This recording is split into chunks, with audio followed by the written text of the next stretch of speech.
today the topic which we are going to see is consignment. Consignment ये शब्द इसके पहले भी हमारे पास आता है। जब हम जॉइंट वेंचर का टॉपिक करते हैं तो उसमें ए कंसाइन्स टू बी ये वर्ड आता है। कंसाइन का मतलब होता है सेंड, लेकिन आज जो हम टॉपिक करने वाले हैं उस टॉपिक का नाम है consignment. Understand the meaning of the word consignment. Consignment में से कंसाइन का मतलब होता है टू सेंड। मिस्टर ए एक बिजनेसमैन है एंड ये बिजनेसमैन मुंबई में है। अच्छा खासा उसका बिजनेस हो रहा है। उसे लगता है कि शायद दिल्ली में भी उसके प्रोडक्ट्स के लिए मार्केट मिलेगा, इसीलिए वो क्या करता है, दिल्ली में माल बेचना चाहता है, लेकिन खुद तो दिल्ली नहीं जा सकता है। तो वो क्या करता है, मिस्टर एक्स ऑफ दिल्ली को अपना एजेंट बनाता है। तो ए मालिक है बिजनेस का and mister x is the agent. X को एजेंट बनाया, उसे बोला जो भी कुछ मैं तेरे को भेजूंगा उसको सेल करना है। सेल करने के बाद जो भी पैसा मिलेगा वो तू मुझे देगा। लेकिन एक्स जो हमारा एजेंट है वो ये काम फोकट में नहीं करेगा, तो बदले में एजेंट को क्या मिलेगा, कमीशन। यानी एजेंट को कमीशन मिलेगा एंड ओनर को क्या मिलेगा, प्रॉफिट। मिस्टर ए जो ये गुड्स मिस्टर एक्स को भेज रहा है, he is called as consignor, and जिसको ये गुड्स भेजा जाता है that person is called as consignee.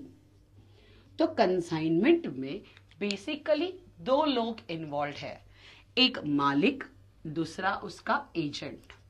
मालिक is called as the consignor and जिसको ये माल भेजा जाता है he is called as the consignee. Goods का ओनरशिप जो है that will remain with the consignor only. Agent का काम क्या है, कंसाइनी का काम क्या है कि गुड्स को बेचने का। यानी कंसाइनर, कंसाइनमेंट एंड सेल में अगर मैं एक जैसा देखूं तो कंसाइनमेंट में हमने पहले एजेंट को माल दिया, बाद में एजेंट ये माल बायर को बेचेगा। ओनरशिप डायरेक्टली बायर के पास जाएगा, यानी कंसाइनर के पास से the ownership will go directly to the consignee, नहीं लेकिन to the buyer. So in consignment, ownership is transferred from the consignor directly to the buyer. Consignee इस गुड्स का कभी भी मालिक नहीं होता।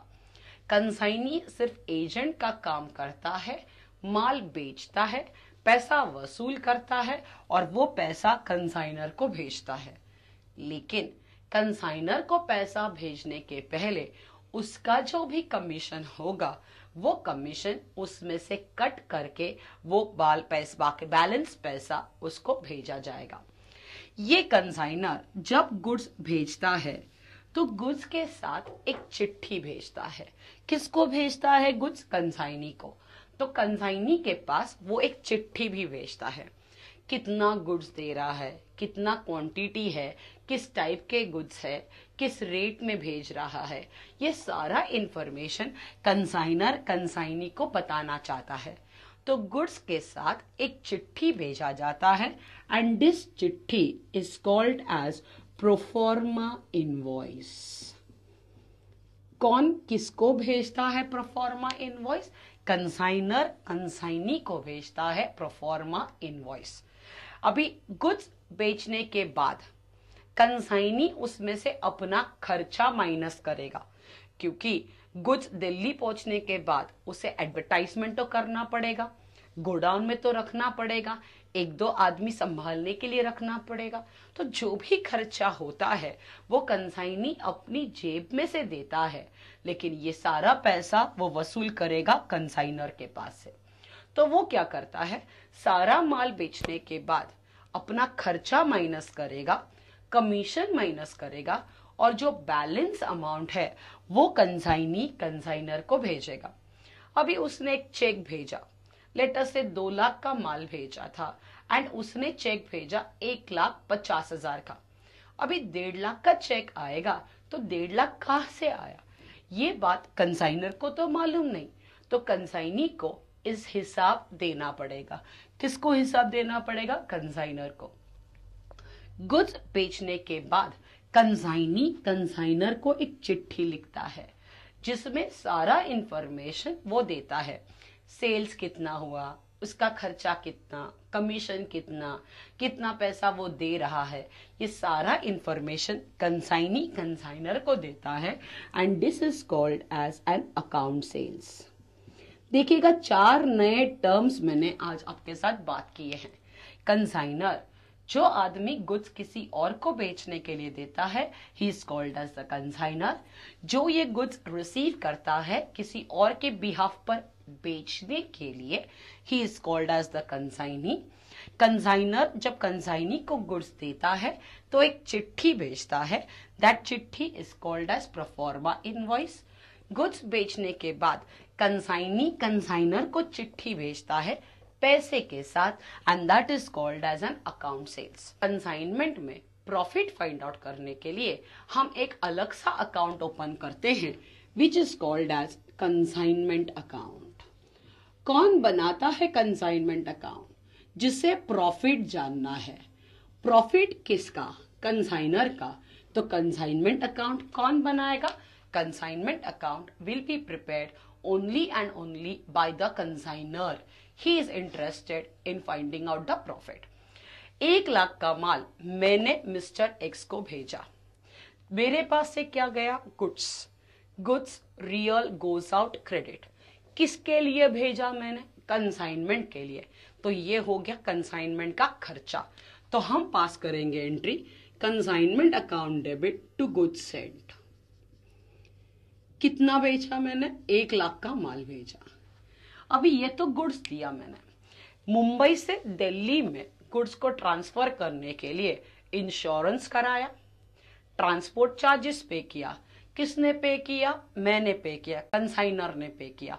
खर्चा हो गया 15,000। मेरे पास से क्या गया? कैश।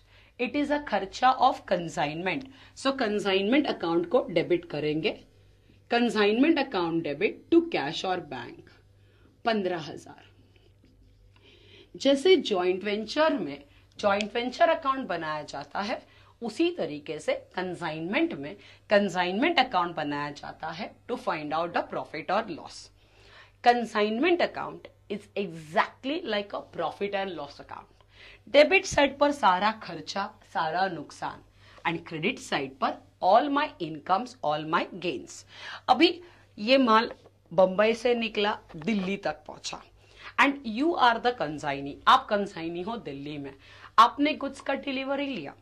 गुड्स का डिलीवरी लेने के बाद दिल्ली स्टेशन से लेकर आपके गोडाउन तक पहुंचाने के लिए कुछ ना कुछ तो खर्चा होगा। माल का एडवर्टाइजमेंट करने के लिए वापस खर्चा होगा, गोडाउन में रखने के लिए खर्चा होगा, यानी कंसाइनी का भी खर्चा है। कंसाइनी ने अपनी जेब में से 10,000 रुपया खर्चा किया। Expenses paid by consignee. Consignee ने जेब में से पैसा दिया है, लेकिन वो वसूल करेगा मेरे पास से, तो it is an expense of consignment. So consignment to X, क्योंकि एक्स ने पैसा दिया 10,000। एक्स ने पैसा दिया 10,000, खर्चा consignment debit, x is the giver credit. इसके बाद में